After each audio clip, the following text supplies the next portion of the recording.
Hey guys, welcome to Jack's Beautiful You. Today's video we're doing my top 10 perfume purchases of 2023. Now this excludes any blind buys that I did. These are all the perfumes that I tested first and I love them so much that I had to have a bottle, and there were quite a few this year that I purchased that I tested first and fell in love with. So these are the top 10, the best of those purchases. There's no PR in this video. This is just strictly what I purchased with my own hard-earned money. If you're new here, hi, my name is Jackie. Thank you so much for clicking on my thumbnail today. I really appreciate you being here, and to my returning subscribers, thank you guys so much. I truly appreciate you. Let's get into this video.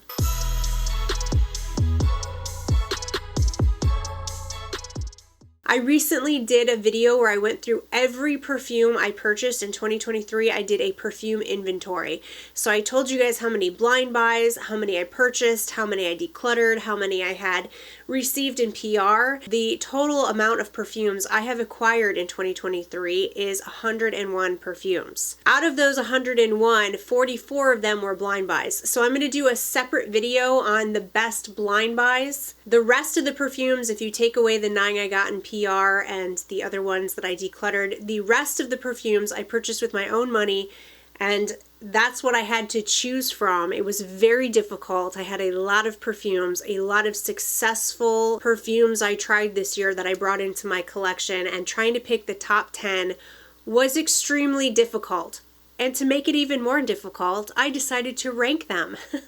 So yeah, that was tough. You're welcome. So I'm going to rank them from my least favorite, which seems really weird to say that because these are all just amazing perfumes that I genuinely love, but my least favorite to my most successful perfume purchase of 2023. All right, so in the number 10 spot, this one is a shocker to me because I had originally said I would never purchase this perfume.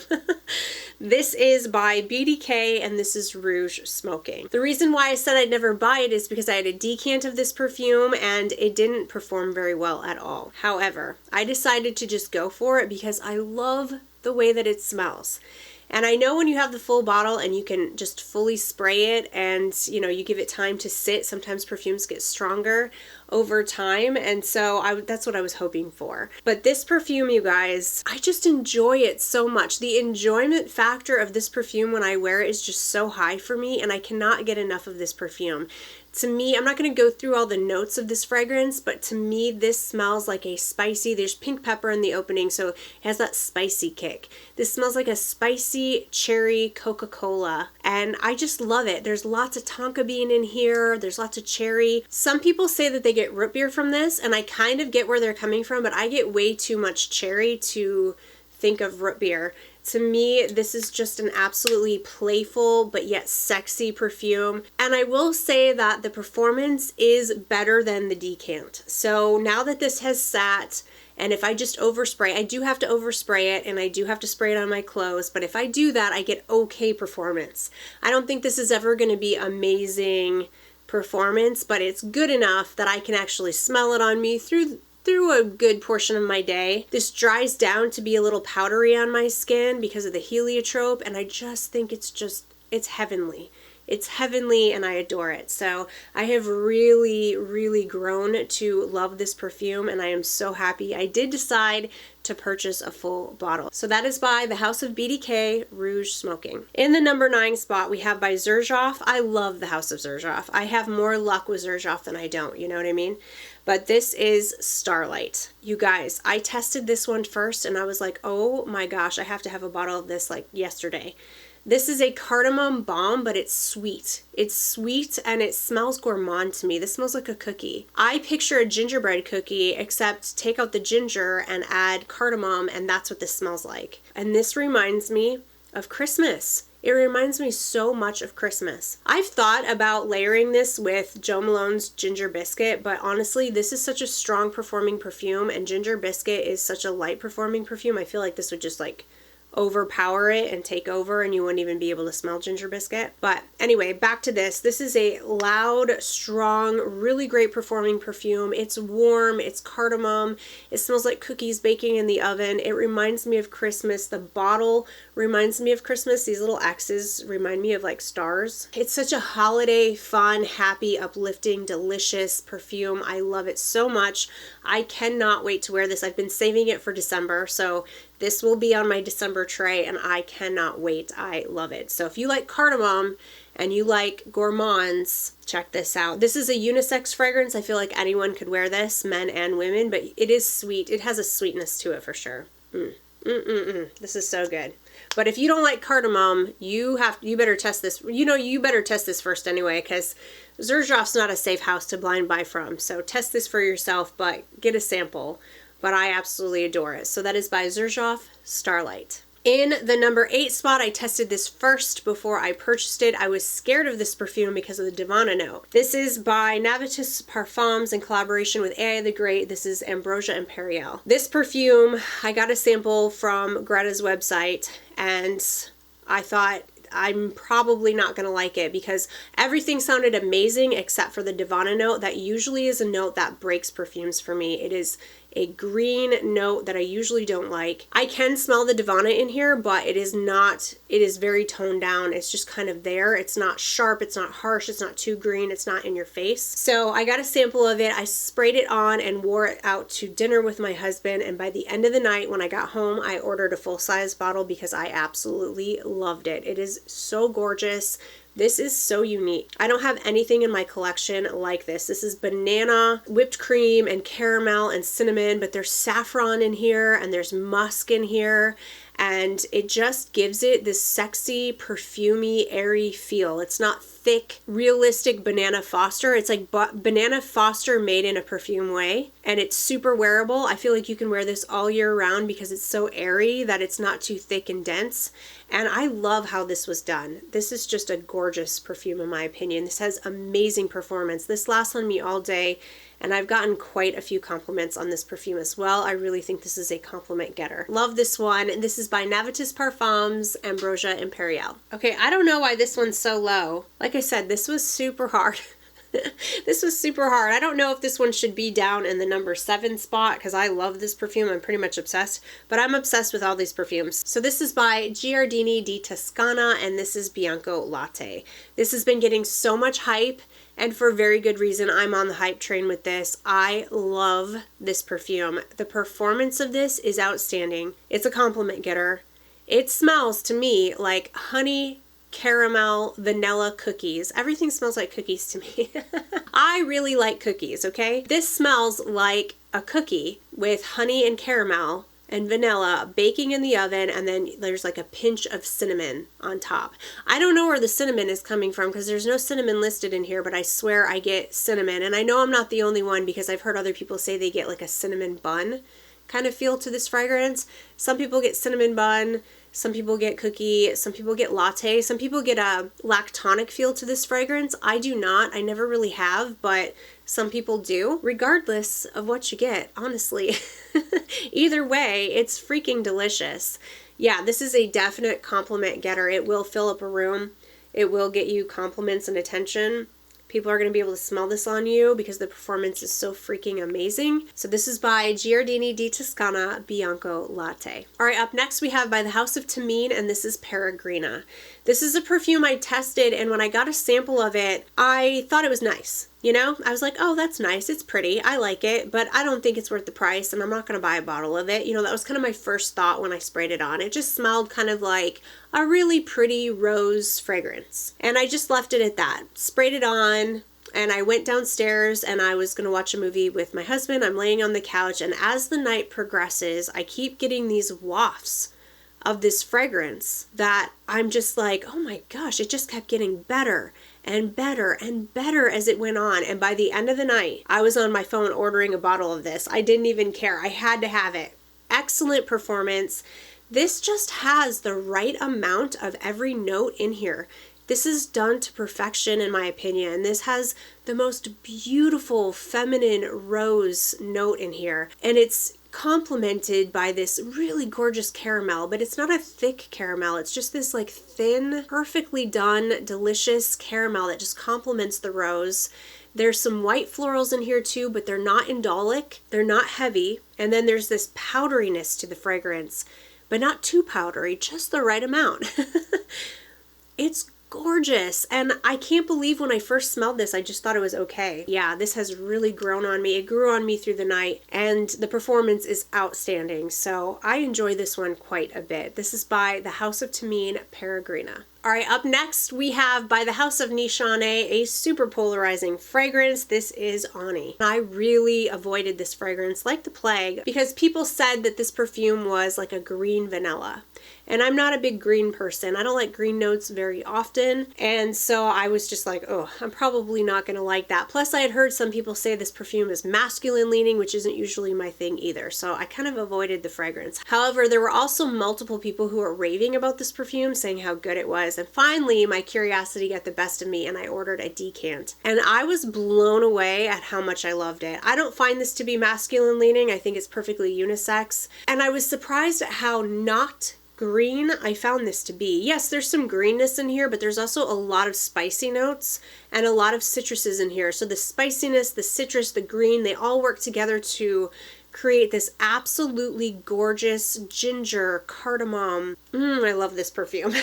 This is one of my favorite vanillas of all time. This smells so good to me, you guys, and I get lots of compliments on this perfume. It's polarizing, so definitely get your nose on it first. Don't blind buy it because some people really don't like this. I think the spices in here are too much for some people. I don't really find this to be overly spicy though. The spiciest vanilla perfume that I have is Ivory Root. That to me is spicy. I love it because I love spicy perfumes, but whoa, hang on to something, you know? It's spicy. This to me isn't as spicy as that one. This is more toned down to my nose, and I just love the touch of citrus in here as well. Oh, it's so good. I adore this perfume, and it's an extrait de parfum. This will last you all day. The performance on this is definitely a non-issue. This will last you for the entire day, and it has a gorgeous scent bubble. This is by Nishane Ani. Okay, this next perfume, whoa, I lost my mind over this perfume. It probably will rise up higher and higher as I have it. It's pretty new to my collection, but you know, I loved it when I tried it. I had a sample of it first, but even the sample didn't do this justice. This is by Stefan Humbert, and this is Venom Incarnat. First of all, I tell you guys this all the time, I adore the bottle. The bottle is stunning in my opinion. I love this color red. I love the snake on the bottle. I think it's so unique and artistic and beautiful. The juice inside, it has me in a chokehold, you guys. This perfume literally has me in a chokehold. I cannot get enough of it. It's the opening. Well, I don't know. It's all of it together, obviously, but the opening has strawberry and wild strawberries. It has other fruits in here too. I really get the wild strawberries in here. There's something about that. I just love it. It's a very distinct note. It smells like wild strawberries, and I get a lot of the caramel in here as well. It's very sweet. It's delicious. There's a pinch of cinnamon in here that I did not get when I had the sample, but now that I have the full bottle, I get that pinch of cinnamon, which makes it even better in my opinion. And then as it dries down, there's a leather note, but it's not harsh cold leather. It's a very smooth, like buttery, soft leather. Leather nonetheless, but it's very wearable. It's very easy to wear in my opinion. It's sweet and it's sexy at the same time. It's like sexy, badass, but super sweet and nice. It's like I tell you guys, this is Sydney Bristow, right? If you ever watched Alias back in the day, this is a sweet, nice, loving human being that can kick your ass. This is everything I want to be in a bottle. I adore this perfume. This is by Stefan Humbert, Venom Incarnat. All right, in the number 3 spot, we have by the House of Kerosene. This is Unknown Pleasures. This perfume is the lemon gourmand of my freaking dreams. I was on a quest. I was on a hunt for the ultimate lemon vanilla gourmand, and I found it. I finally got to test this one. I had really been contemplating blind buying it, But the thing that held me back was that there's that Earl Grey tea note in here. And so I was like, ooh, I better test it first because I don't always get along with tea notes.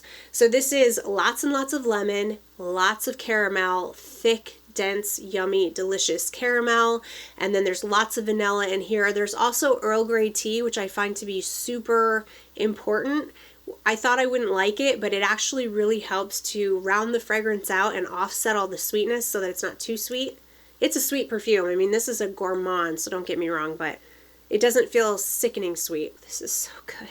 And what I really love is that the lemon stays through the entire wear of the fragrance. It doesn't die down and just become another vanilla. You know, it's a lemon gourmand through and through the whole wear, and the performance is really, really good. This is my favorite lemon gourmand, probably one of my favorite gourmands in my entire collection. I adore it. So that is by the House of Kerosene, Unknown Pleasures. All right, these next two were neck and neck. I had a really hard time picking between the two because I am still really, really obsessed with both of these perfumes. I think I made the right decision. So in the number 2 spot, very close to the number 1 spot, is by Simone Andreoli, and this is Leisure in Paradise. This is my most worn perfume of 2023. I put a dent in this in just a couple of months. This dent is from a couple months. I couldn't stop wearing it. I just wore it every day over and over and over again. And that is not like me. I do not do that with any perfume. No perfume ever have I done that with except for this. I don't really know what it is about this perfume that I love so much, but every time I smell it, I'm just like in heaven, you know? I'm in absolute tropical fruit, vanilla heaven, pineapple, papaya, vanilla. There's some woody notes. I don't get a ton of woody notes in here, just a little bit, but it's just enough to kind of round the fragrance out. That pineapple note in here is what is doing it. I love pineapple. I love pineapple everything. I love to eat pineapples. I love pineapple on my pizza. I love pineapple scented things. I love everything pineapple, and I really pick up a lot of pineapple in here, and it's like juicy, sweet, ripe, delicious pineapple. And then that papaya, it's so freaking good. It's so freaking good. And a lot of people complain about the performance of this one, which is shocking to me because I get really good performance out of this. I have no issues. I mean, I spray myself down from head to toe because I'm obsessed with the fragrance.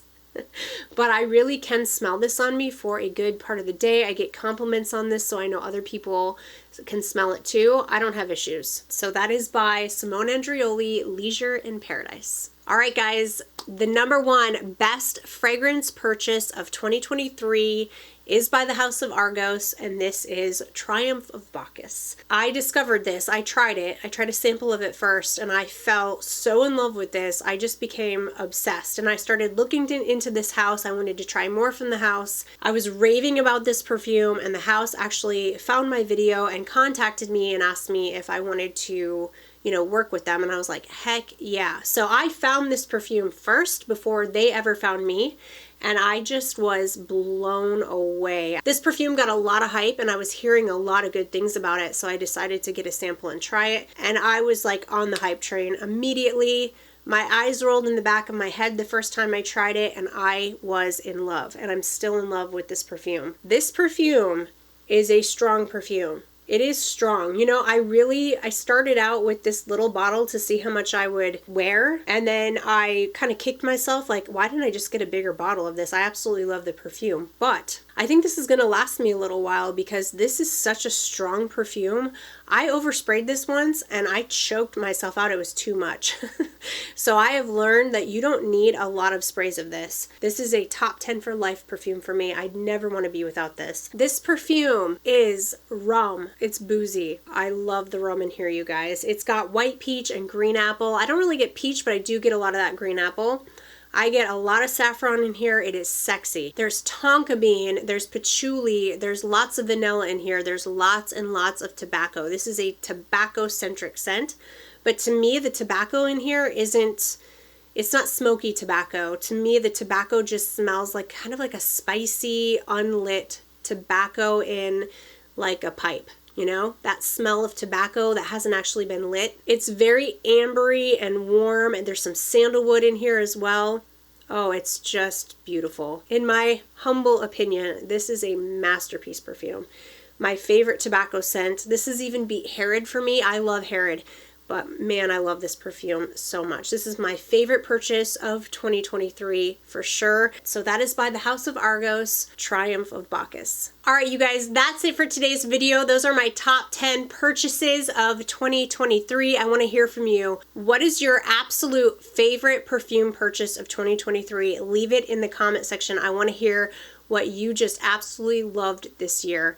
And thank you guys so much for watching. I truly appreciate it. If you did find it helpful and you liked it, give it a thumbs up. Don't forget to subscribe to my channel. I hope everybody is having an amazing day, and hopefully I'll see you in my next video. Bye.